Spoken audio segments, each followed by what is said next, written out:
Toulouse, lundi dernier. À la cour d'assises de Haute-Garonne, ils sont nombreux à vouloir assister au procès d'une femme que tout le monde surnomme la démembreuse.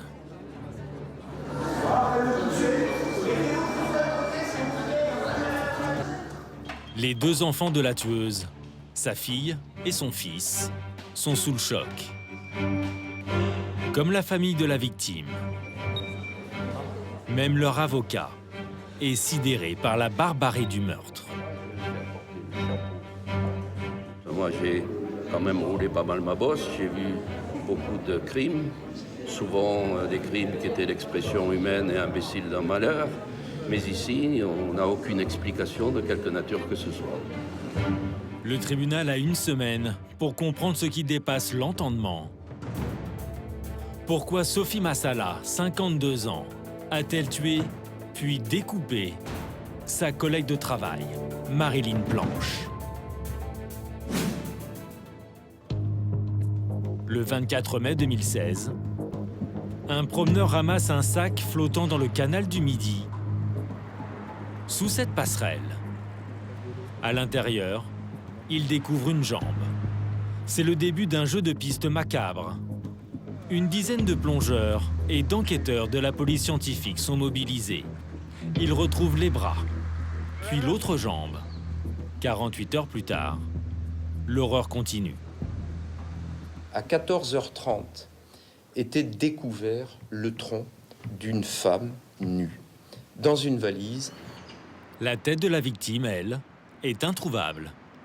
Mais le corps est bien celui de Marilyn Planche. Sa famille a signalé sa disparition quelques jours plus tôt.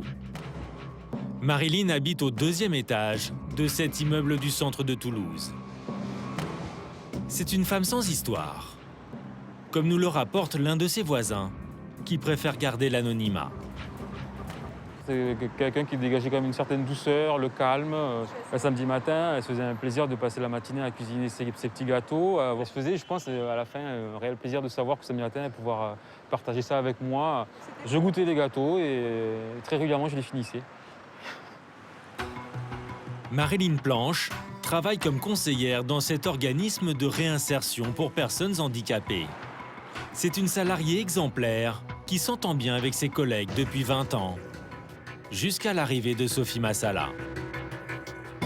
Elle occupe le même poste que Marilyn, mais très vite, Sophie Massala aurait installé un climat de rivalité, selon cette collègue. C'est quelqu'un qui se croyait mieux que tout le monde et puis qui écrasait, toujours un mot méchant ou une vacherie à dire, quoi. Elle voulait garder une place, elle voulait prendre même la place de...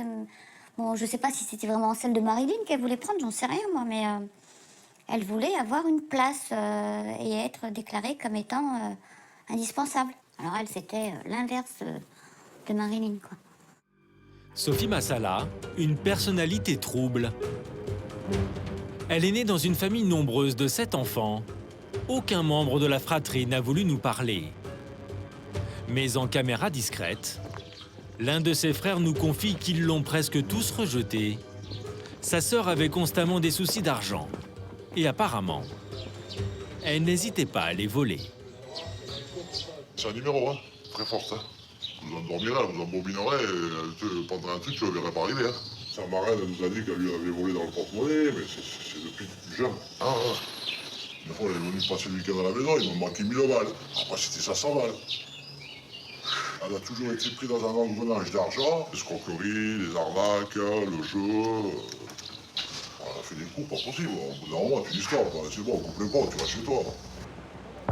Selon lui, sa sœur est accro au casino, au PMU et autres crédits à la consommation, dont certains souscrits au nom de sa mère, qui voit arriver les huissiers.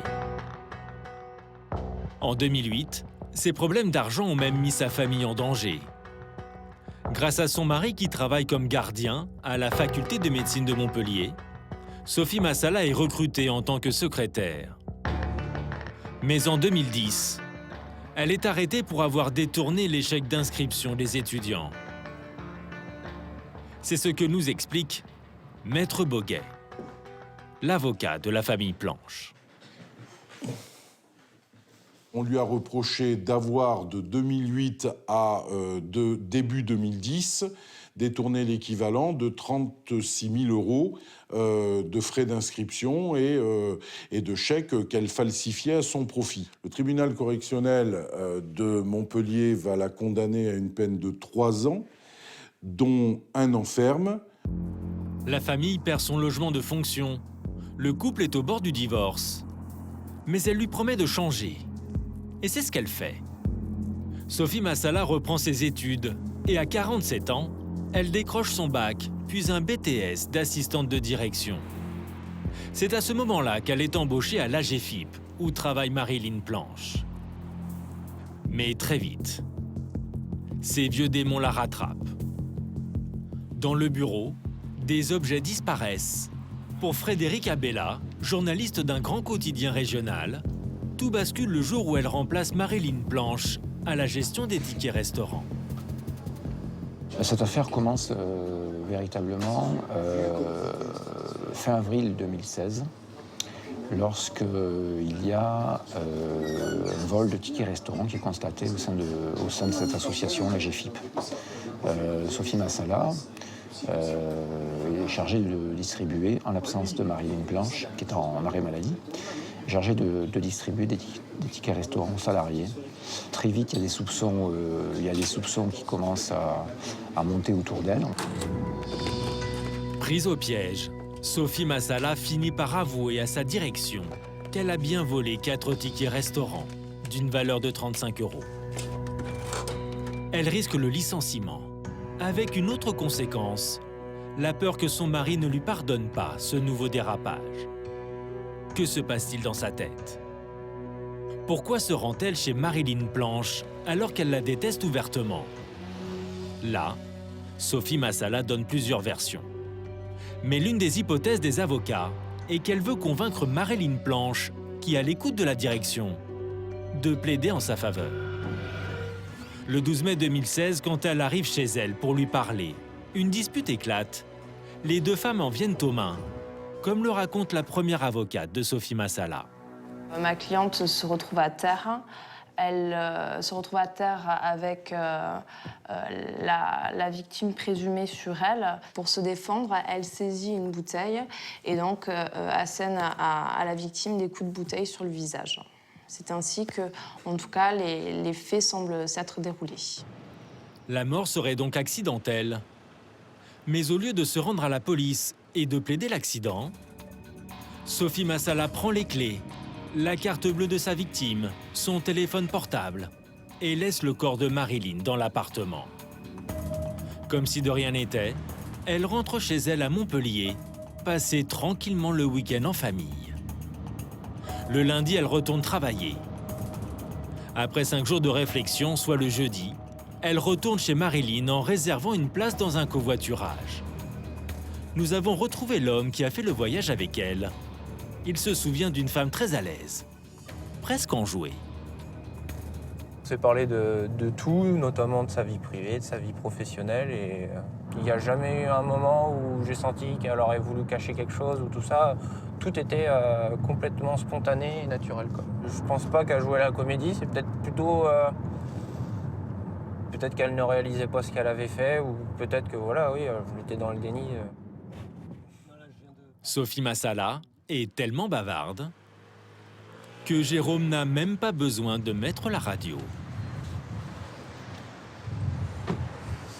Alors voilà, ouais, je l'ai déposée au bord du canal du Midi, sur le parking, à côté du port de Saint-Sauveur, et elle est ensuite repartie chercher ses bagages dans le coffre, et après on s'est dit au revoir. Je me suis retrouvé des fois quelques jours tout seul dans ma voiture à conduire, et je tournais le regard vers le siège passager et que je me disais qu'à cette place était assise voilà, une meurtrière. Et sur le moment, oui, c'est impressionnant quand même. Sophie Massala applique son scénario macabre. Avec la carte bleue de Marilyn, elle retire 300 €. Puis elle achète dans cette grande surface des couteaux et une scie à métaux. Dans la nuit du 17 mai, elle découpe en morceaux sa collègue pour mieux faire disparaître le corps. Elle revient 5 jours après. découper un corps qui était en décomposition, avec une scie mécanique et 2 couteaux. Et elle va procéder petit à petit au démembrement, qui va durer des heures et des heures. Elle ne saura pas dire combien de temps, mais selon tous les experts, elle y est passée au moins facilement 5 heures. Pour faire croire qu'elle est vivante, Sophie Massala envoie des SMS avec le téléphone de Marilyn.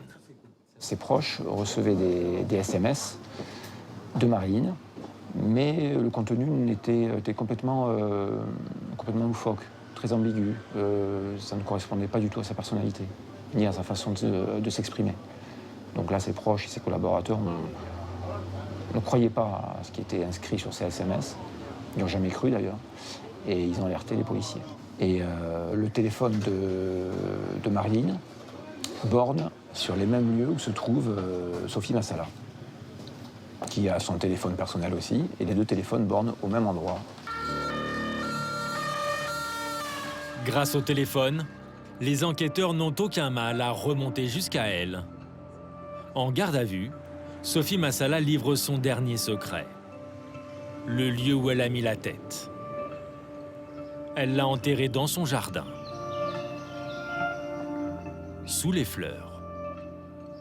Elle dira aux policiers qu'elle voulait garder son âme auprès d'elle.